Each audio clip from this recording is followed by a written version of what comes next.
আসন্ন ঈদ উল ফিতরের টানা ছুটিকে সামনে রেখে পর্যটকদের বরণে প্রস্তুত দেশের দ্বিতীয় বৃহত্তম সমুদ্র সৈকত কুয়াকাটা। পর্যটকদের সেবা দিতে এখন ব্যস্ত সময় পার করছেন পর্যটক সংশ্লিষ্ট বিভিন্ন পেশার ব্যবসায়ীরা। ইতিমধ্যে 40% হোটেল রিসোর্ট বুকিং সম্পন্ন হয়েছে। হোটেল কর্তৃপক্ষ ও সংশ্লিষ্ট ব্যবসায়ীদের সঙ্গে কথা বলে জানা গেছে, সোমবার পর্যন্ত প্রথম শ্রেণীর হোটেলগুলোর প্রায় 40 থেকে 50% কক্ষ এবং দ্বিতীয় শ্রেণীর হোটেলগুলোর 30 থেকে 40% কক্ষ অগ্রিম বুকিং হয়ে গেছে।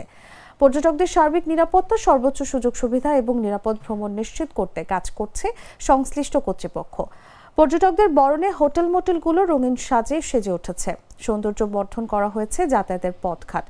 আবাসিক হোটেল ও রিসোর্টগুলো তাদের কক্ষগুলো নতুনভাবে সাজিয়ে পর্যটক আকর্ষণে প্রতিযোগিতায় নেমেছে। টুরিস্ট পুলিশ কুয়াকাটা রিজিয়নের সহকারী পুলিশ সুপার হাবিবুর রহমান জানান, ঈদের ছুটিতে পর্যটকদের নিরাপত্তায় সার্বিক ব্যবস্থা নেওয়া হয়েছে। লেম্বুরবন থেকে রামনাবাদ চ্যানেল পর্যন্ত বিভিন্ন এলাকায় টুরিস্ট পুলিশের একাধিক টিম মোতায়েন থাকবে। জলস্থলপথে সার্বক্ষণিক পর্যটকদের সেবায় তারা নিয়োজিত থাকবে।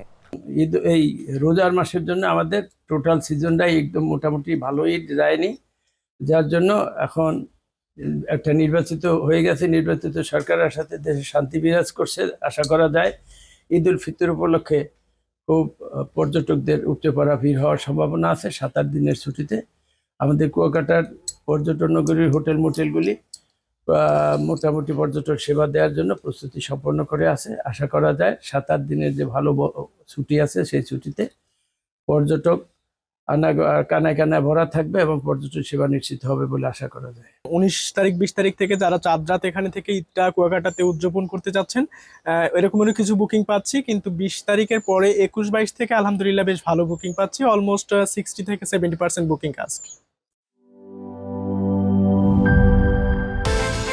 বিকাশ পেমেন্টে 10,000 টাকার বেশি অফার। শপিং চলছে তো